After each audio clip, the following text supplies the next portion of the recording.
दुबईमध्ये मराठी माणसं नाहीत हे वाक्य कदाचित चुकीचं होतं. नमस्कार मंडळी, मी आहे प्रीती आणि मी दुबईमध्ये मराठी लोक शोधत होते.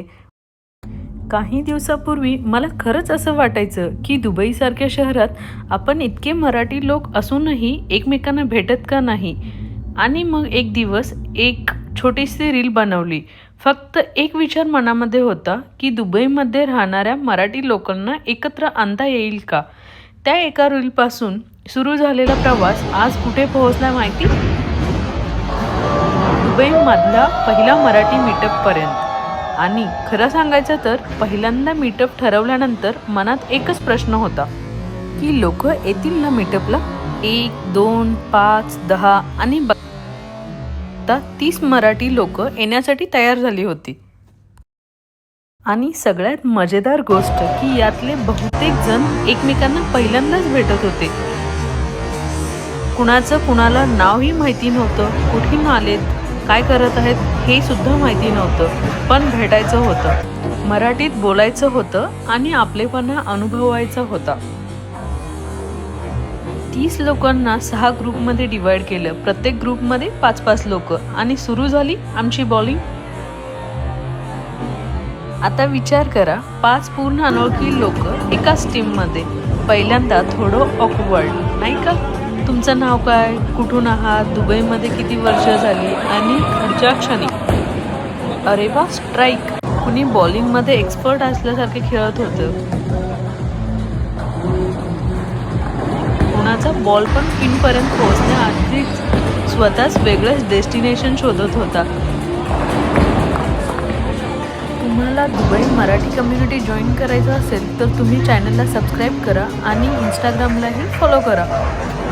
खरं सांगायचं तर कोणी कोणाला ओळखत नव्हतं, पण सगळे मनापासून एन्जॉय करत होते. आमचं बुकिंग 7 ते 8 होतं आणि कधी 1 तास संपला कळलंच नाही. सगळ्यांचं एकच रिॲक्शन होतं, एवढ्या लवकर 1 तास झाला. बॉलिंग पण संपली, पण मीटअप अजून आमचं संपलेलं नव्हतं. आता आम्ही सगळे पार्किंगमध्ये गेलो आणि तिथे खरं मीटअप सुरू झालं. तुम्हीही ऐका लोक काय म्हणत होती ते जाणून घेत होते कोण कुठून आहेत.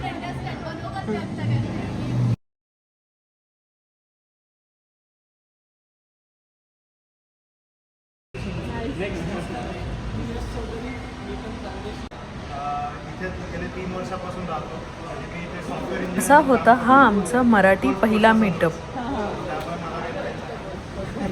आम्ही एकमेकांची स्टोरी जाणून घेत होतो. कोण कुठून आलेत, किती वर्ष झालं दुबईमध्ये राहिलेत. आपली भाषा, आपली माणसं आणि आपलेपणा यांची जागा कोणीच घेऊ शकत नाही.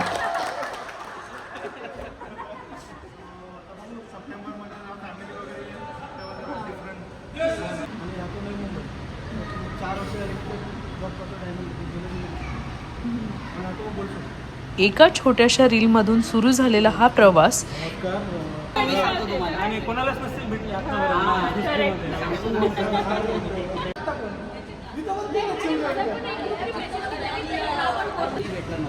मी शोधत होतो त्या शाळा मराठी माणूस कुठे भेटेल आणि एक मला मित्र भेटला. असं शॉपमध्ये ओळख मला रिअल इस्टेटचा काय सल्ला.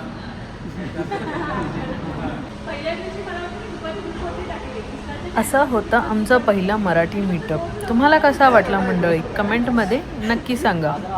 Thank you guys.